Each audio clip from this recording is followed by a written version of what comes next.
Hello everyone, welcome to another special episode of Azure on Air. I am Irlarsi, lead product consultant of Serverless 360. I am excited to host an expert with close to 30 years of expertise in IT infrastructure with specialization in design, development, and strategic direction it takes. Today, let us learn from the expert the strategy to secure your data in the cloud.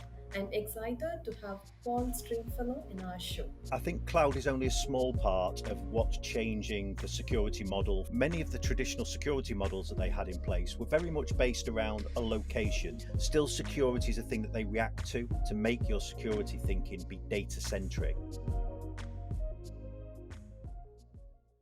Welcome, Paul. Hey, and I see you. Thanks for having me on. It's a real pleasure to be here. Pleasure is ours, Paul. Thanks for joining us on our show.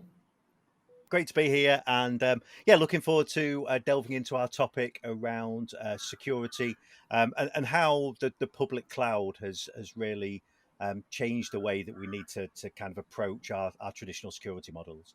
So, looking forward to jumping into that conversation. Should be good. That's wonderful. For next few minutes, it's only we both talking. And we observe a massive adoption of cloud service providers like Azure like never before. Microsoft Azure users would agree with me that their cloud infrastructure grows faster than they expected.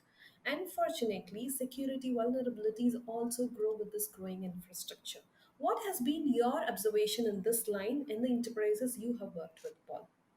Yeah, I think that's a great question, and I think it's always an interesting place to start. And I think one of the things that we've seen, and while we talk about cloud, I think cloud is only a small part of what's changing the security model for kind of the modern business, for the modern enterprise, because I think the way that we've worked has changed hugely, and while that change has accelerated massively over the last 18 months for all of the reasons that all of us are more than familiar with.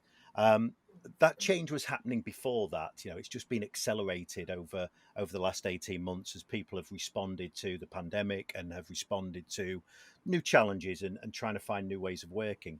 And I think what I've found is that in the organizations that I deal with, many of the traditional security models that they had in place were very much based around a location. So they would be based around their information, their applications, their users, being within a data center, being within a head office, using enterprise IT equipment. So, I'm sure as many of your listeners will have had in the past, the enterprise laptop being delivered to them, all locked down so they can't do any of the fun stuff that they like doing. And then they will complain to IT support for the next 3 months about why they can no longer get onto certain websites. But all those things, our security models were all based around those. But I think one of the things that we've seen has changed as workforces have been forced to become more distributed. As we've started, as you said in your introduction, as we've moved into adopting the public cloud, all of those things have changed. Our data no longer lives inside of the data center on its own. While some of it does, some of it will live inside of Azure, some of it will live inside of 365, some of it may live inside of Google Workspaces, or other SaaS platforms, maybe SAP or Salesforce. So our data has become very distributed, but so have our workforce. Our workforce has become equally distributed with people working from home. Today, I suppose ask yourself if your security model is based around a perimeter. Well, where is the perimeter of your network? It's no longer the head office. It may be, as I'm recording this from my office, which is in a converted loft. So maybe this is the edge of my network, or maybe it's my smartphone, or maybe it's a kitchen table or the local coffee shop. It's kind of all of those places. And the idea that all of our users today are using enterprise IT equipment. I use my own laptop. It may be the iPad that the kids also play games on. That might now be your new enterprise device. So all of these changes have meant we need to see a massive shift in the way that we approach our security of our data and our information. So, that's kind of been the change that I've seen.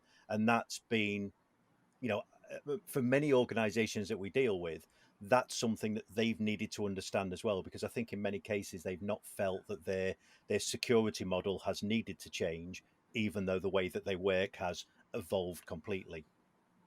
That's very true. Like now we need to extend our thought process to accommodate what are the different consumers that we are dealing with, and we need to really make the system reliable and highly secure to deal with such scenarios.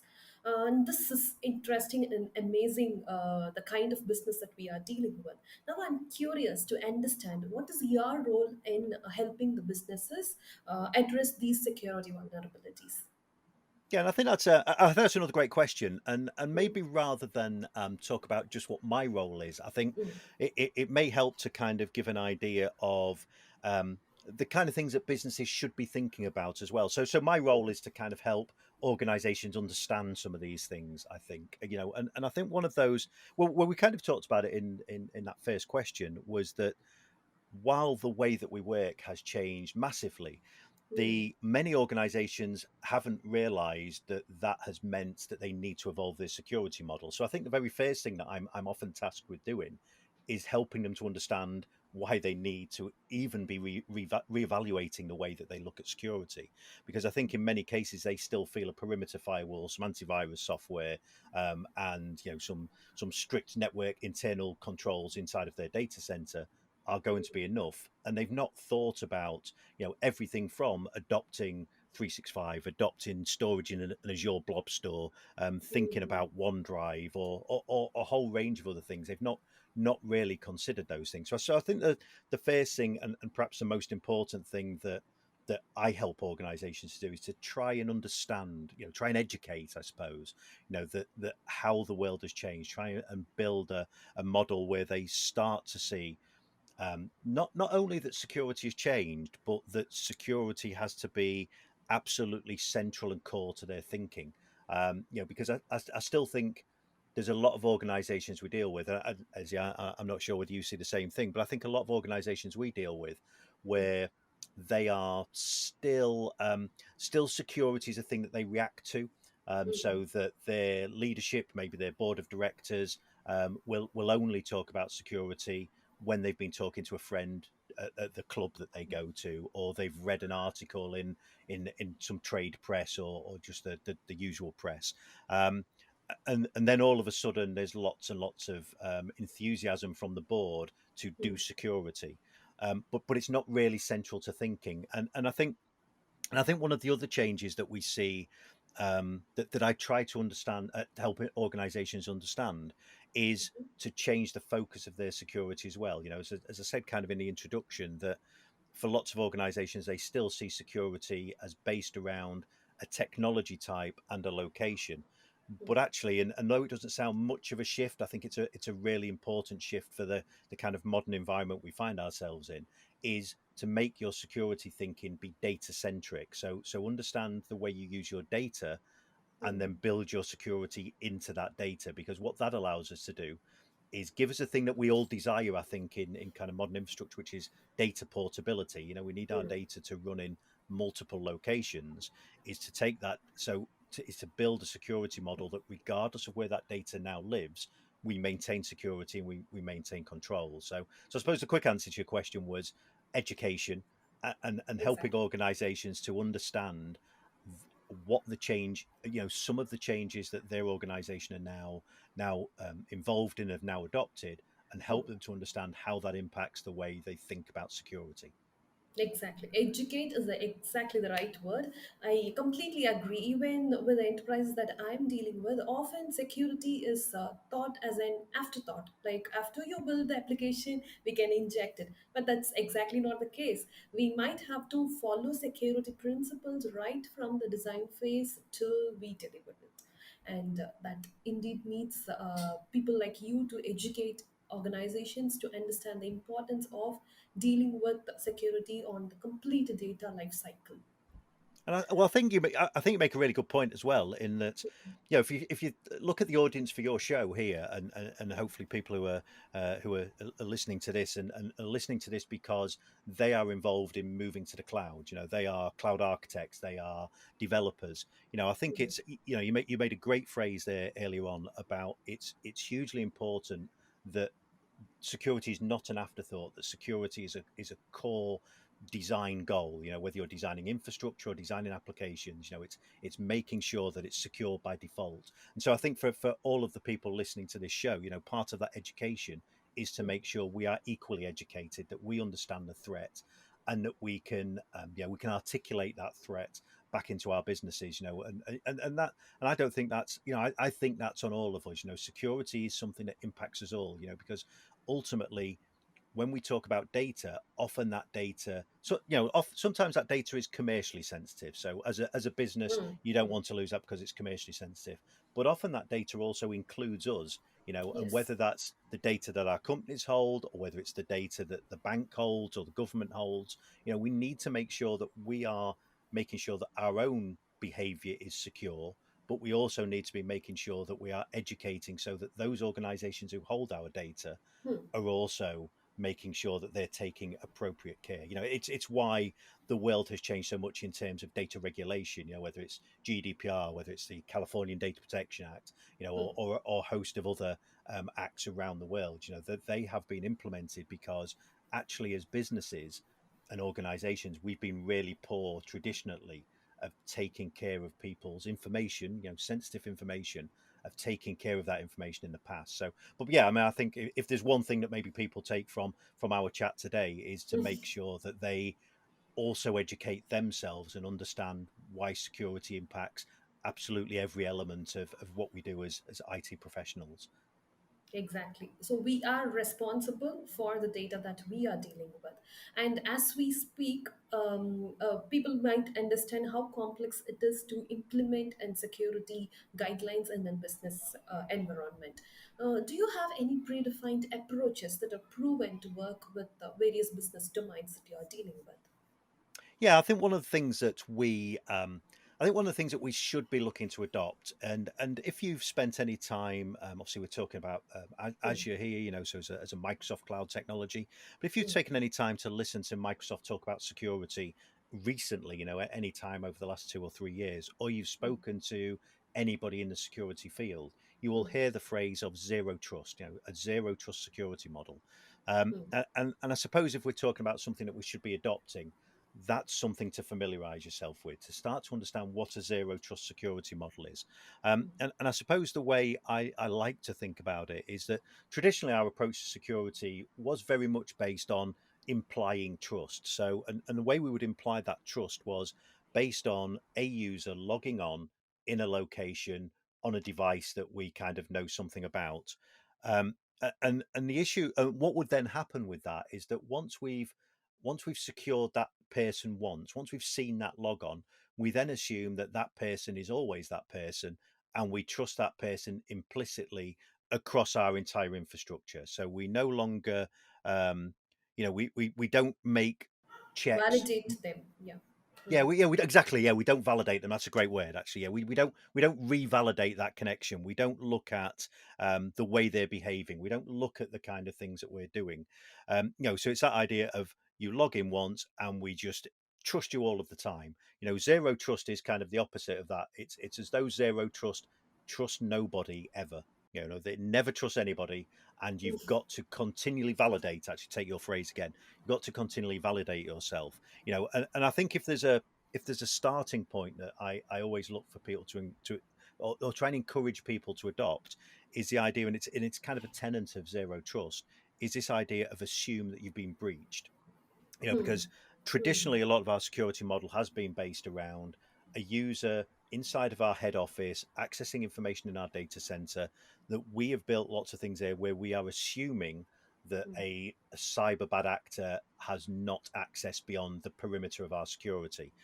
Zero trust kind of turns that on its head, and I think it's a great place to start. Whether you want to call it zero trust or anything else, is to assume that a bad actor has already got some level of access to your systems, and it's about how you then respond to that. So how do we make sure that that bad actor cannot get cannot get access to our sensitive information, our business asset, as I like to call it. I like to, I talked earlier on about changing the way that we think about security with this greater focus around data.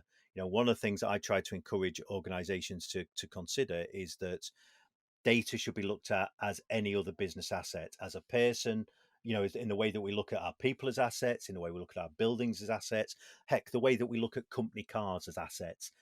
Our data and our information is equally as important, maybe more important More as a important. business asset than some of, probably certainly than the company cars are.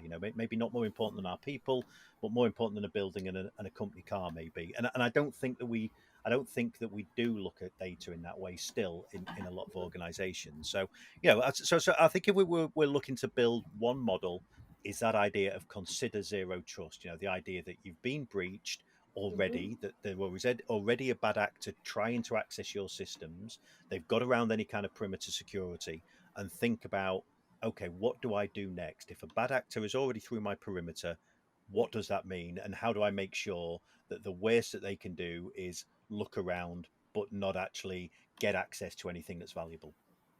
That's wonderful. Like we have our entire infrastructure hosted in Azure, Paul. And what Azure a security center recommends you is to enable multi-factor authentication so that you have an additional layer of security to ensure that nobody is impersonating your authorized users. Yeah, and I would think for perhaps for the audience for this show as well, in lots of those cases, you may well have privileged access to, Hmm. to accessing Azure tenant. And it may not just be your Azure tenants. If you're developing for a customer, that you're going to have potentially some privileged access there. And I think one of the things that we're seeing, again, another really powerful tool that Microsoft have available inside of Azure for particularly for managing Azure, in fact, is the idea of privileged identity management.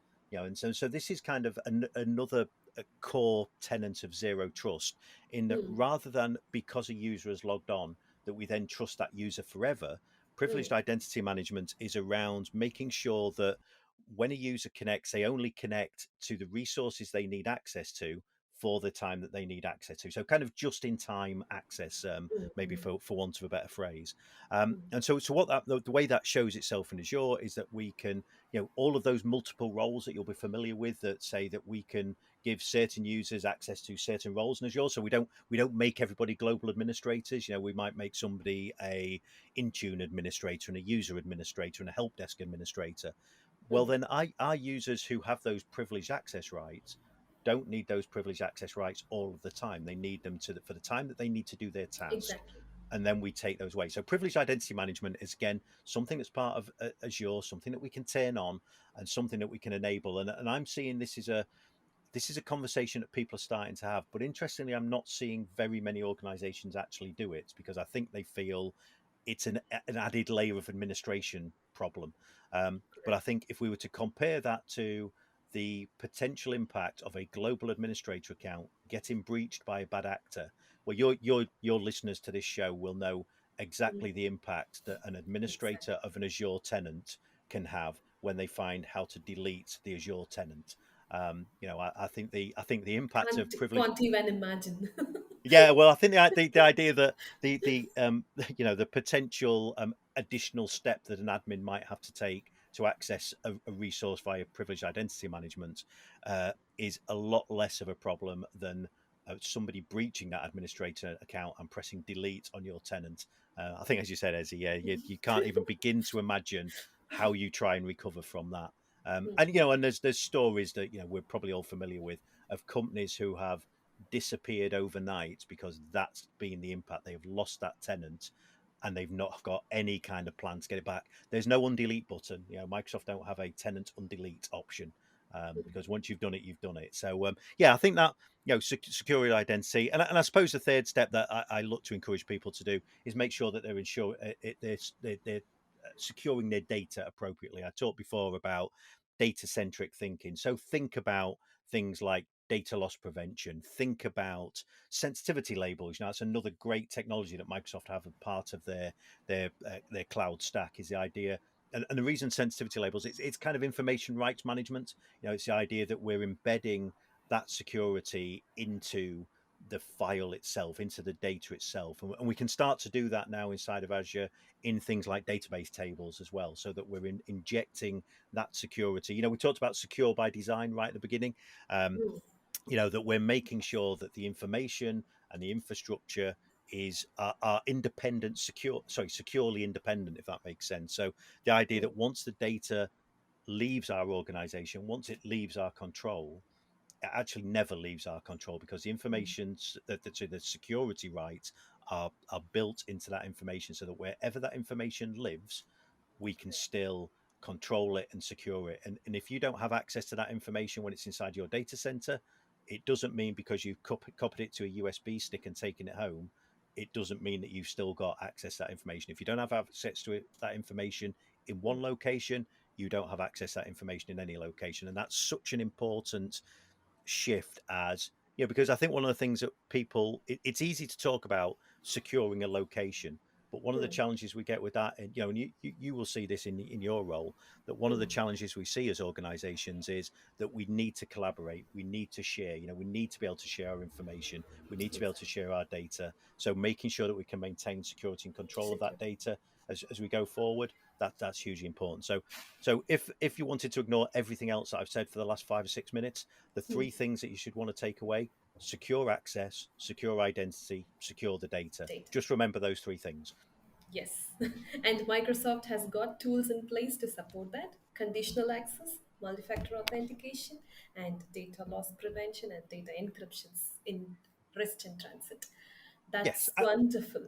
Yeah. yeah, and absolutely right. I think that I think Microsoft have done a great job in building security into Azure into 365. And I think it's one of those challenges you talked earlier on about kind of what's the thing that one of the things you might encourage an organization to do: Mm. understand what Microsoft can do for them. Not Yeah. only in while moving to the cloud presents new security challenges, what moving to the cloud also does is, like the cloud does in so many areas, allows us to adopt technologies that maybe traditionally on premises were really, really hard to adopt. Things like information rights management, really hard to Mm. do on premises, really easy to turn on in the Microsoft cloud. So look at and embrace the new technologies, security technologies that you've got access to that can allow you to build really complex and really robust and strong security strategy and security policy, and can allow you to do that really easily and make it really make it very, very easy for you to get access to. So while absolutely moving to the cloud and these new working models present challenges, these new working models also present really strong, really good solutions to those problems as well. Exactly. That involves a learning curve, and we have communities that support us to enable ourselves to make this journey smooth and better. And one such initiative from you in the recent that we have observed is your text stringy daily bugle, Paul. Tell us more about this. What is your idea here, and how are you helping the community with their Yeah, technical so process? so I think one of the things that so for people, obviously you introduced me before. So I mean, some people may have come across things that I've done before as tech stringy on the internet, all over the place. So techstringy.com. I Yeah. have a podcast that Ezzy's been a fantastic guest on in the past. So I have a podcast, and I write a lot of articles. So I do a bit of research work for GigaOM, who are an analyst firm, alongside my day to day tasks as an IT director at a company called Garden Systems here in the UK.